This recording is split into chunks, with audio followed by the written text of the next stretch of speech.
Good afternoon, everybody. So I assume that everybody has seen that the Delphi murders are in full swing. Yesterday, when they were supposed to have a pretrial hearing, or the first hearing, it comes out that the defense quit. And the reason the defense quit is because apparently there was some leaked pictures of the crime scene that were given out to God knows who. So it's been postponed because Richard M. Ellen now has no defense team and he has to start all over from scratch. But we're not here to discuss that.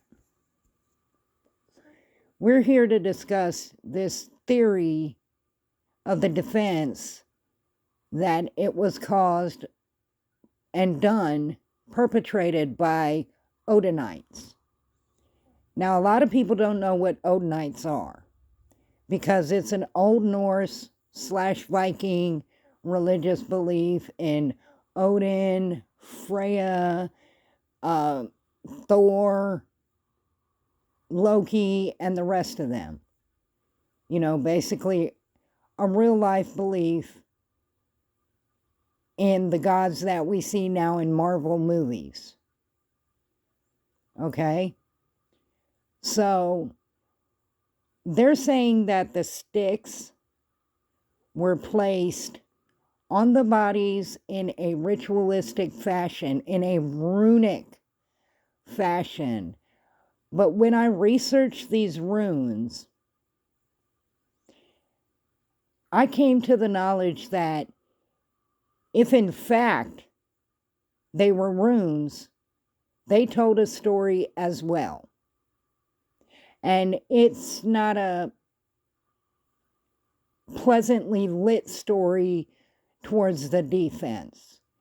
So I know you guys are like, well, you know, we'd love to see a video with what you're talking about. So I brought my handy dandy notebook where I drew what I saw because I'm not technically sound and I haven't got my other tablet up and running yet, so I can't quite record what I'm showing you right now. But if it comes down to it, I will actually get my tablet up and running and I will show you what I'm speaking about. Now, most of this information I got from A&E because in any of my videos where I talk logically and mentally stable, I like to refer people to the sources where I got my information from. Okay? And one of the places I got my information from was A&E, and I want to run down some of that information for you. But I do have a question that I want you to think about all the way through this video, and it's going to be a pretty long video, but I want you to think about this question. Usually defense lawyers get their thoughts of defense from the defendant. Correct? Possibilities of a defense, they talk to the defendant and the defendant gives them ideas and participates in their own defense.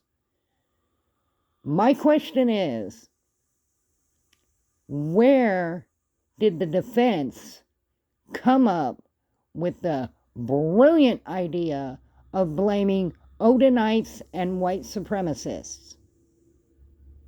Because I'll tell you right now, you're going to be fascinated or you're going to have a migraine like I do when I'm done with this.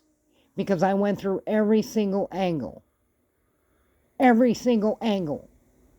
And every single angle, I'm going to tell you, does not paint a pleasant picture for the defense at all. Even if it was a ritualistic Odinite killing. It does not. But first, I want to say to the families and loved ones and friends of Miss Abby and Miss Libby, I pray for you. I really do. I pray for strength. I pray for peace. And I pray for justice. Because these little girls did absolutely nothing, zero things, to deserve the behavior from this wild animal, this monster, this creature. What happened to them. And I pray that they're resting in heaven. And soon, it will be that day. His day will come. Now, on to what I learned on A&E. Okay, so the video they found was actually 43 seconds. You know, the guy that says, guys, down the hill. It was an actually 43-second video, so there's a lot more to that, including a part where they heard the girl say, he's got a gun, or there's a gun, and then it sounded like somebody was cocking back the trigger, or the slide, racking around, basically. At the scene, there were missing underclothes, what I call little clothes, and a sock. Richard M. Allen said, I always carry a gun and a knife. Well, there was a bullet found at the scene in between the two young ladies,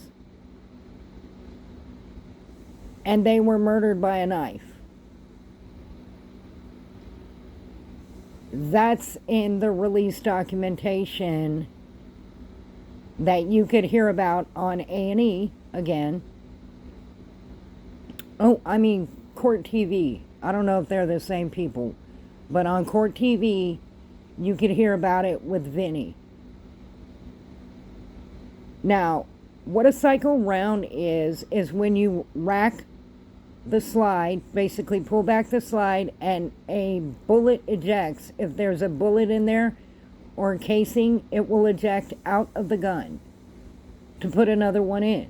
Or if there isn't a bullet in the gun, then it pops one in there to be fired. So basically what it called cycling is just pulling back the slide. Okay? And so they found a cycled round that matched his gun in between the young ladies.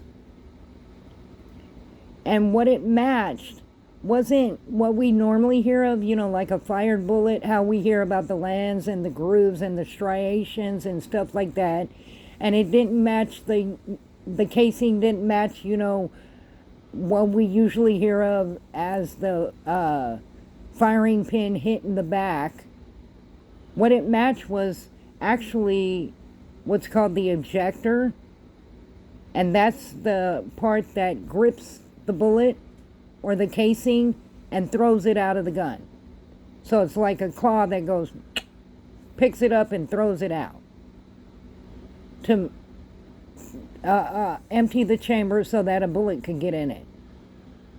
So that's what they matched to his gun, was the grip of the ejector on that bullet.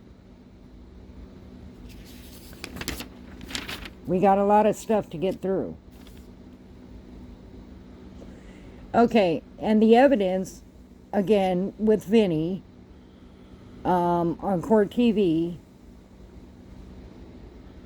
that they had a search warrant for Richard M. Allen's home was 1, the handgun, 2, 40 caliber cartridge that was found in a hope chest or a wish chest on the dresser, another 40 caliber cartridge that was in the gun, and then 2 magazines of 40 caliber cartridges. Also, multiple clothing items, like sweaters, sweatshirts, jackets, hats, t-shirts, little clothes, pants, socks, the works, boots, numerous knives and multi-tools.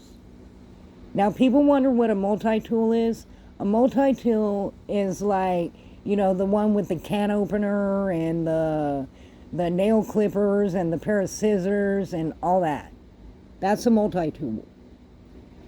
Then they also had a search warrant for laptops and the rest of the electronics like flash drives, disk drives, hard drives, cell phones, that type of electronics. And then they took a cutting of the carpet underneath the spare tire from the Ford Focus. So you guys know where a spare tire is kept, in the trunk. And in that particular car, there was a piece of carpet underneath it. Like, some carpeting. And so they took a clipping of that. A cutting. And then they took swabs of the driver's seat belt, and that means the ones that goes across your shoulder and the one that goes across your lap. They took swabs of both of those. And then 2 swabs from the passenger side of the carpet floorboard. So basically from the floorboard they took a couple swabs of that.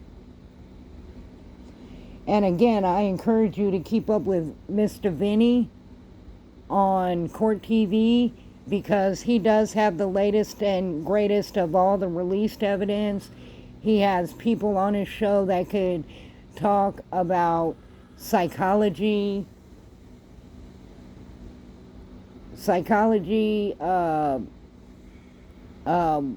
weapons, stuff like that. Good people that could just break it down, defense lawyers and other people.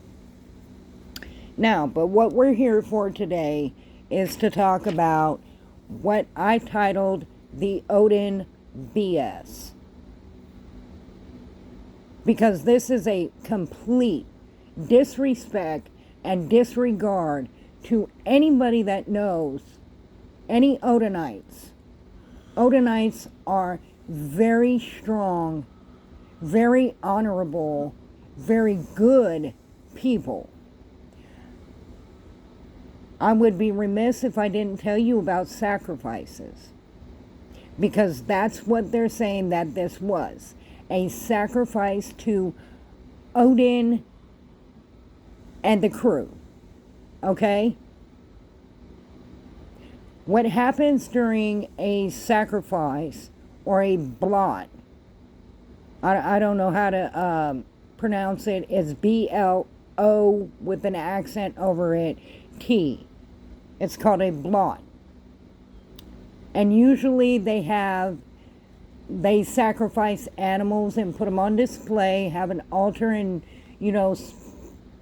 flick the blood with sticks onto the altar to whichever god they choose or whichever need they have.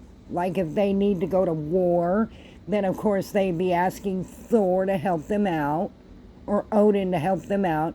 If they need wisdom or prosperity or fertility, they'd be asking Freya, the mother. Various gods, various reasons for those gods. Okay?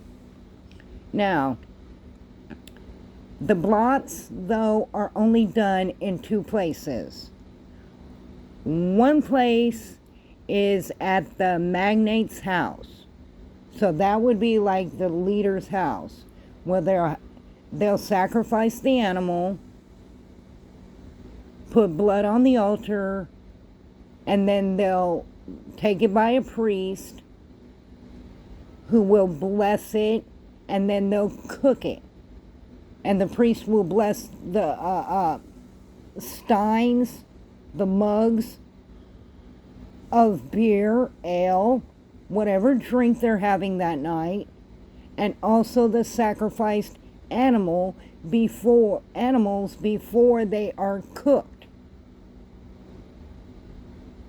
And then they will feast and they'll make merry and have fun and enjoy themselves and get riled up for whatever's they need to get riled up for.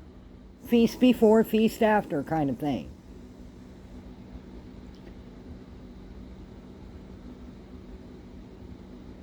Another thing is that these sacrifices, when not done at a magnate's house, are displayed.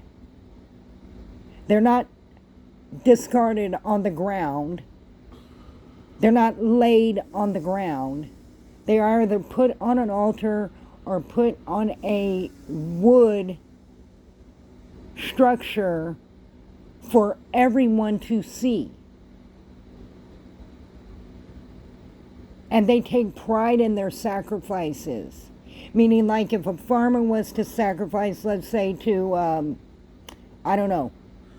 to one of the gods for a great harvest, he would put at the end of his property, at the entrance of his property, a wooden structure where he could place the animal that he's sacrificing to this particular god, so that everybody that goes past his property can see, hey, look, Thomas decided to sacrifice one of his healthy goats, fat, healthy goats, to Odin for a great harvest this year.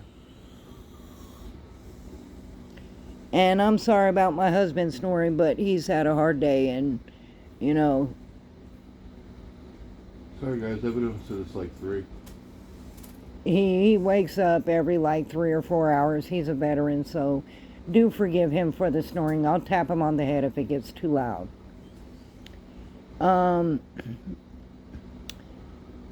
Now, they didn't add runes to sacrifices. Runes were for displaying, but they weren't for sacrifice. So say if you went to somebody's house back in the day and they had painted above their doorstep, of various runes, those runes would add protection. So say Christians, okay, this might be easier to understand. Christians, you put up a crucifix, the cross with Jesus on it, a crucifix. And we expect that cross to ward off evil.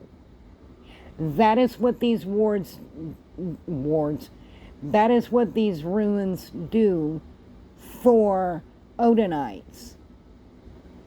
They put up certain symbols to bring happiness, joy, comfort,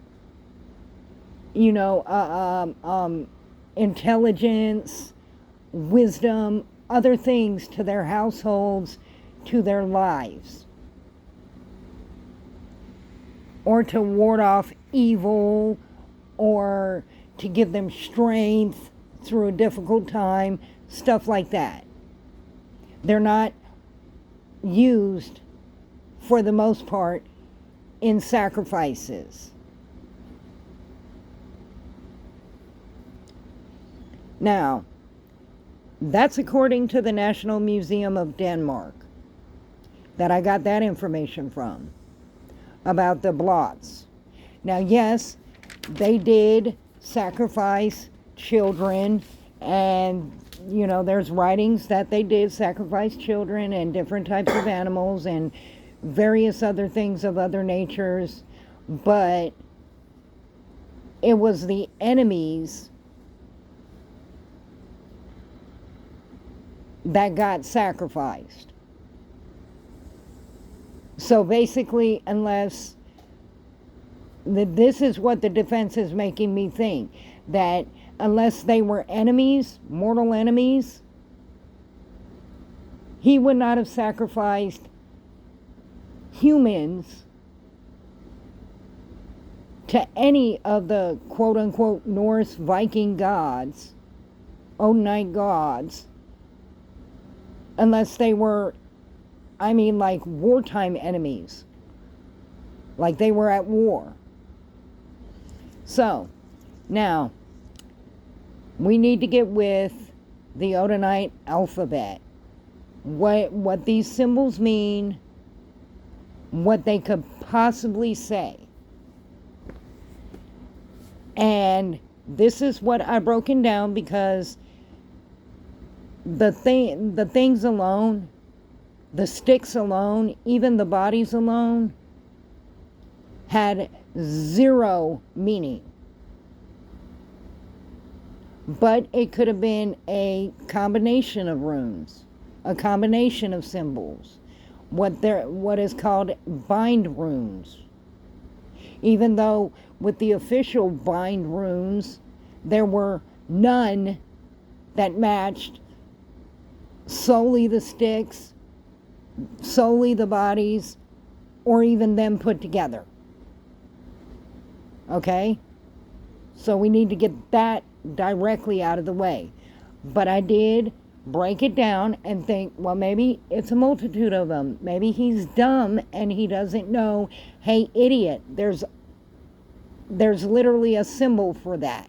And he just put multitudes of symbols together. Okay? So, with the sticks that were found on Miss Libby, God rest her soul, the various runes possibilities were Kenaz, and please, Odinites, if I pronounce these wrong, Viking people, Norse people, don't get in my comment section and say, oh, you pronounced it wrong. This is how you pronounce it. I'm a Christian. I'm a Lutheran. Huzzah. Okay, my friend? Kenaz, Kenaz, is a possibility, which means torch, vision, revelation, creativity, tech ability. ISA, ISA, which means ice, challenge, frustration, psychological blocks. Laguz, Laguz, water, power of renewal, dreams, fantasies.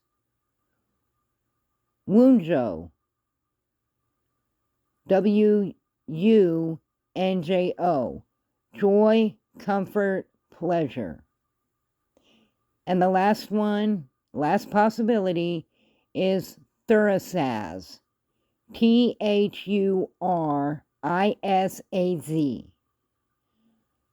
Thorn, reactive, force, defense, conflict.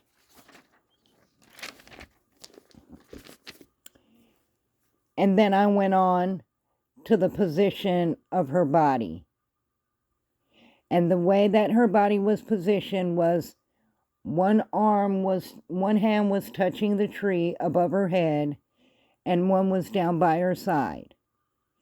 And there is only one possibility for that symbol, and it's Nauthiz. Nauthiz. Need, self-reliance, endurance, survival. Now we move on to Miss Abby. Again, God rest her soul.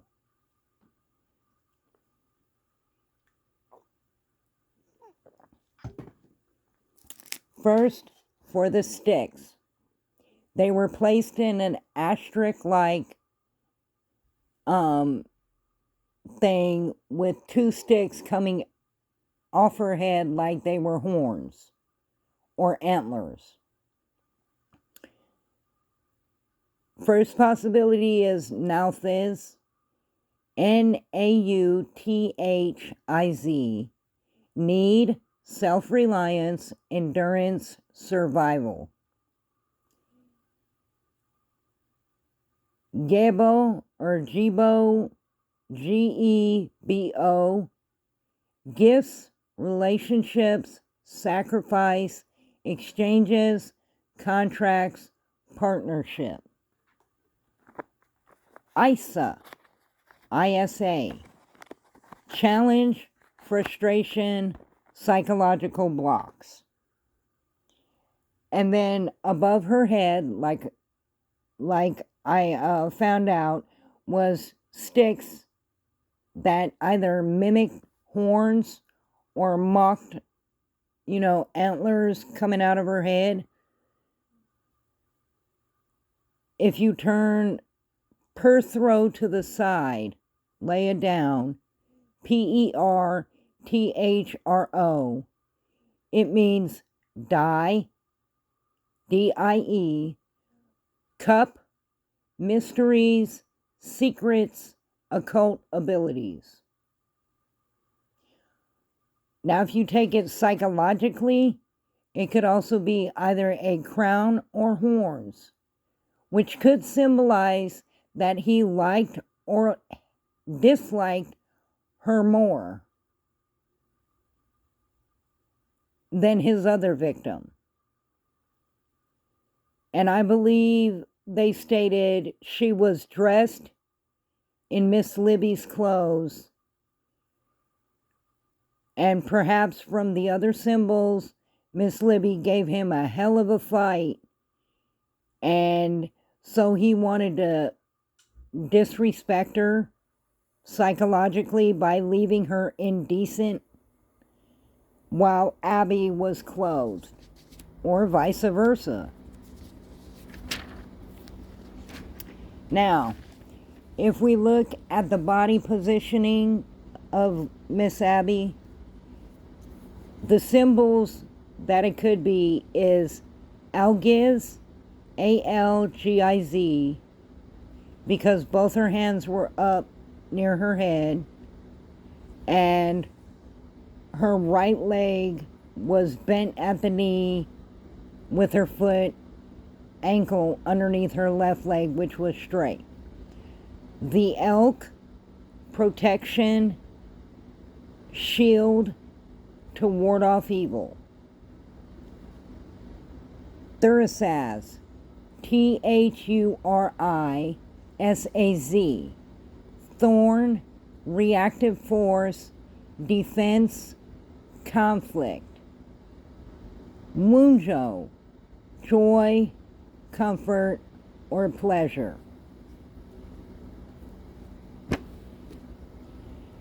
Then we move on to the tree, which had a strange marking on it. Me personally, I believe it was the idiot's hand when he tried to stand up and he braced himself against the tree. His left hand. Because at the bottom of the quote-unquote symbol, there's a curved part. And unfortunately, the curved part looks more like the palm area of your hand. Like if you look at your right hand right now, it looks like that part of the hand, except on the left hand, okay? So it looks like he literally braced himself up against a tree to get himself up. But let's just say that it's a symbol. Ansuz, ANSUZ. Odin, insight, communication, inspiration, true vision. Or Fehu, FEHU, wealth, abundance, luck, energy, foresight, fertility, or creation, which kind of makes me think that maybe that's the symbol for Freya, because that's what she was. Adding wisdom to that. As far as the white supremacy symbols go, that is not only the stupidest thing I've ever heard in my life, and I've heard some doozies. You could ask my husband. We've heard some absolute doozies. But if you look through all the symbols of quote-unquote white supremacy, there are 0 that match or even come close.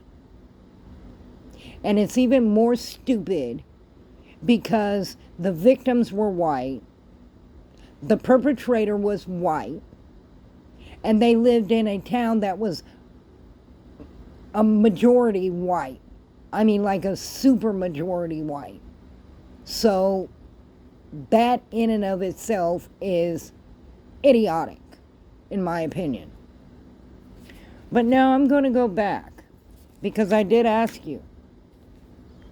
I asked you a question in the beginning, and I told you that even if it was symbols of Odinism, that it tells a story that is not particularly great for the defense.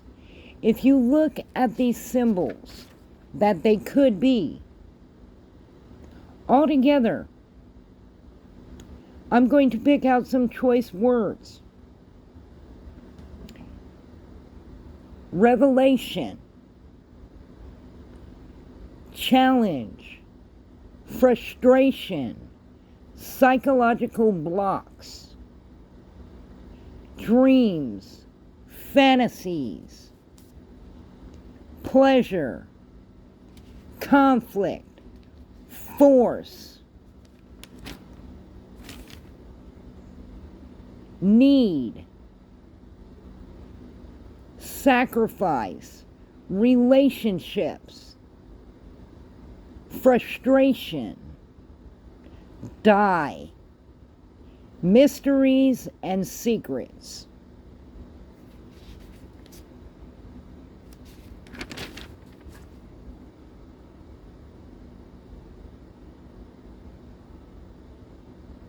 Ward off evil, thorn, comfort, joy, shield, insight, true vision, energy, creation, and foresight. Now, why did I pick those words? Because to me, it tells a story. It tells the story that matches what the prosecution says. The prosecution says, this isn't no ritualistic murder. This isn't nothing of the sort.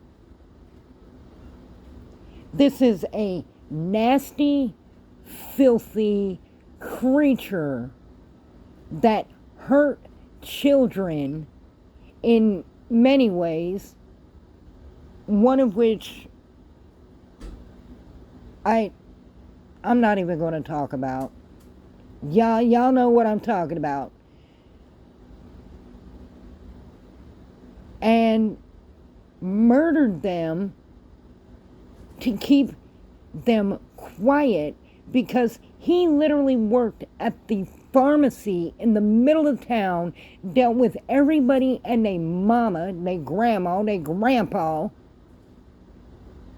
and he was well known, just like everybody else was well known to him. And he got disturbed covering up the bodies. And so those sticks were just placed there to cover up the bodies, but he got disturbed while doing it, so he ran off, not even caring to leave a bullet evidence at the scene. Left his palm print on a tree and didn't even notice that there was a phone with a video on it underneath one of the young ladies' bodies. Okay? We're going to tell you how that story fits so well, even with the symbolism that he's trying to have us believe. Okay? Now, I believe after reading this and going over it in my mind that Miss Libby, precious girl, she gave him hell. She gave him straight hell. And that's why he left her like he did.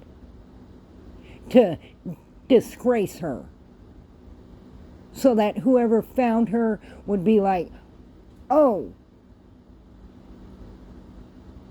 she's indecent. And that was to disgrace her.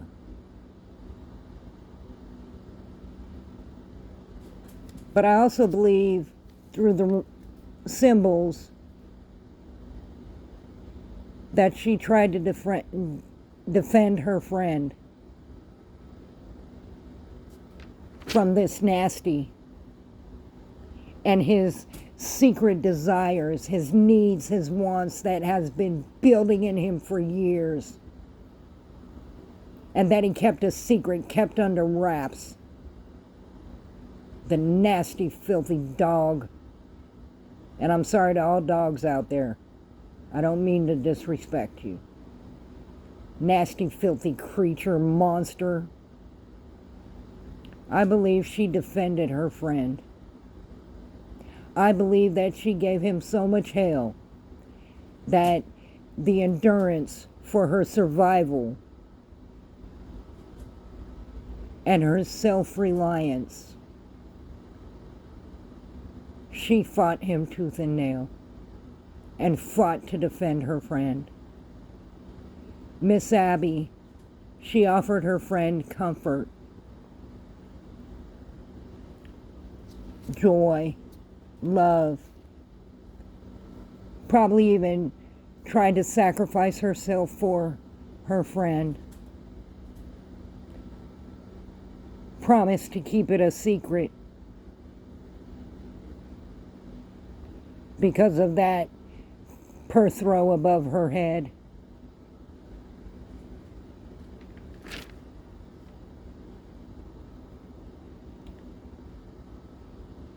That she tried to ward off the evil, and she did so from other little kids by having that video tucked underneath her. That's what the symbols are telling me. The symbols on the tree, because you know what a tree stands for. A tree is life, generations, family. If there was a symbol on it, Odin, the quote-unquote father of all the gods. Insight. If it was Fehu, foresight. He's telling the story, if it is symbols, that these young, beautiful girls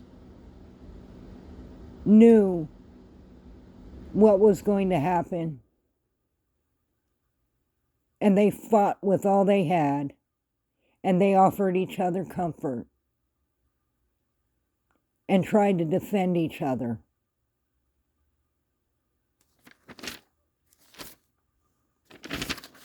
And lastly, creation, because you have to wonder why a monster like this was created.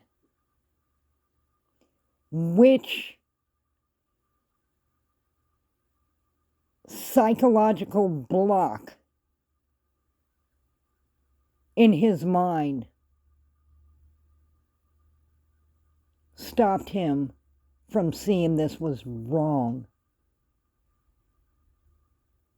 that this was not right. So even if we take all the symbols and all the potentials of the symbols and put it to practice in Odinism or as an Odinite, it tells the story that this monster, this creature, created this situation for these poor girls who tried to comfort each other, tried to defend each other, tried to ward off the evil.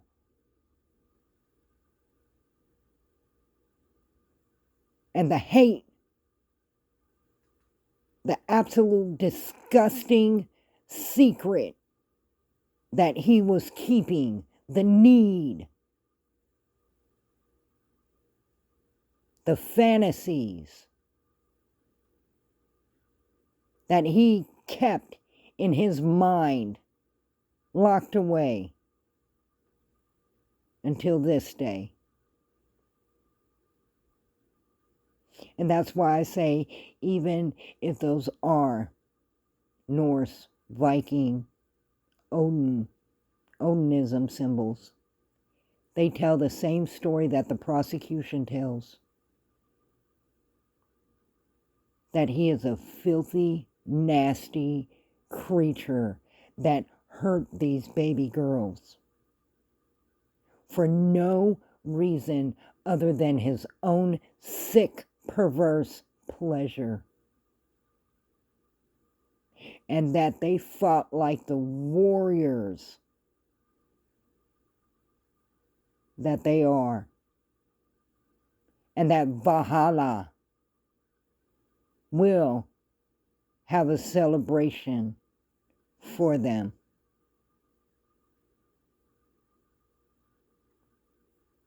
Maybe Valkyries came and got these two little warriors off the field and took them to Valhalla. But either way, the story stays the same. He did it because of his own sick, nasty, psychological block that stops human beings with any kind of humanity from hurting children. That's what those symbols state to me.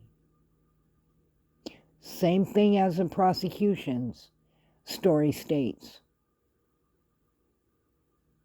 And the tree of life is a symbol on the tree. It tells you the story of the gods watching over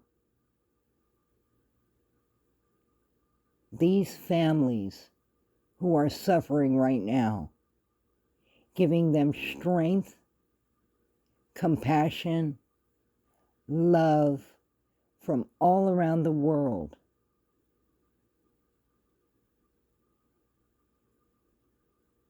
That this monster, this creature, will be held accountable, not only on earth, but in the heavens. And Odin, God, whomever, will hold him to account there too. That is what the story says to me from those symbols. Now, I'm not an Odinite. I told you that. I'm a Lutheran. And I believe fully in what the Bible says about he who harmeth a child. And I believe that we also can learn from other religions. And if truly this was a ritualistic murder, and it was done, and these symbols, these runes, these runic writings are exactly that, it tells us how he was created as a being that has absolutely no problem with hurting children, and he's been wanting to for a very, very long time, and that he killed them to silence them because he was well known, they were well known, and like those sweet little angels did, they pointed the finger directly at him.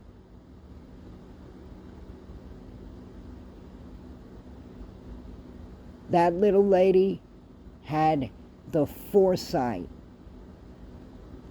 to record that bozo that gave the cops the hint there was a gun, look for a bullet.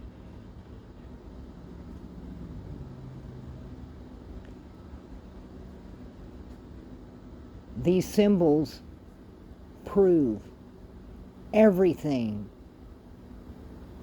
of what I just said. If you look at the meanings, they do. Now for the big question I asked you. The defense usually gets their defense ideas from what they see, what they could guess, what they hope for. You know,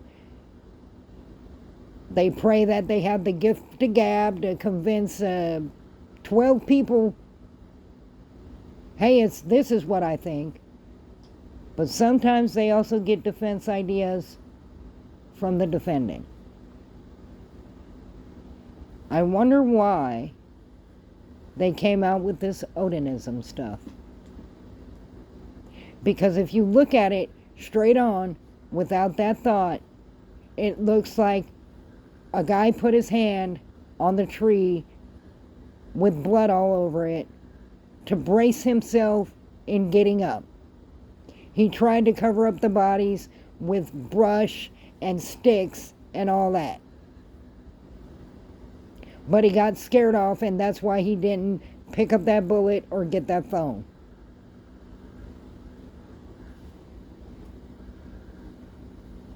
And if that is true, that they got that idea from the defendant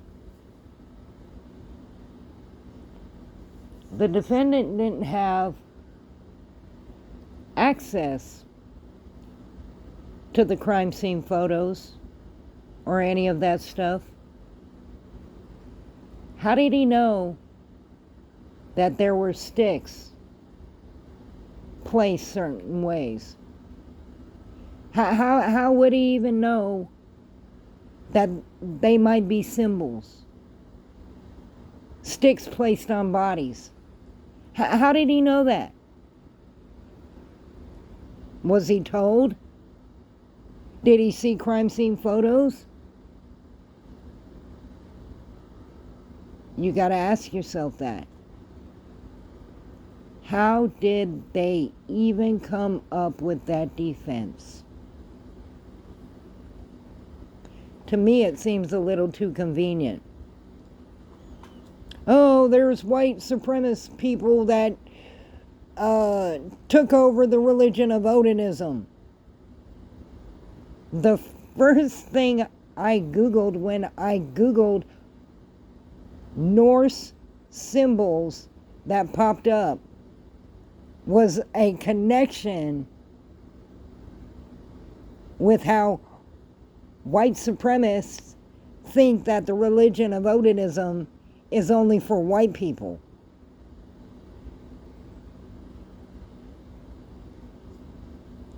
But how could it be connected to the white supremacists that live up there that may believe that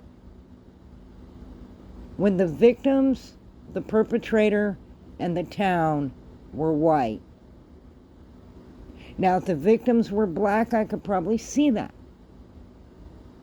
If there was a fight between like black Odinites and white Odinites and one of the black Odinites popped up dead, I could see that.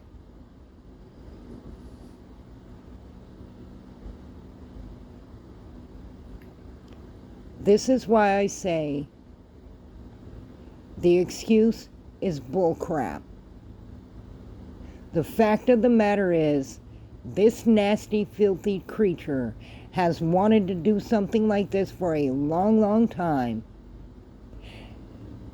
3 girls were too many for him to handle.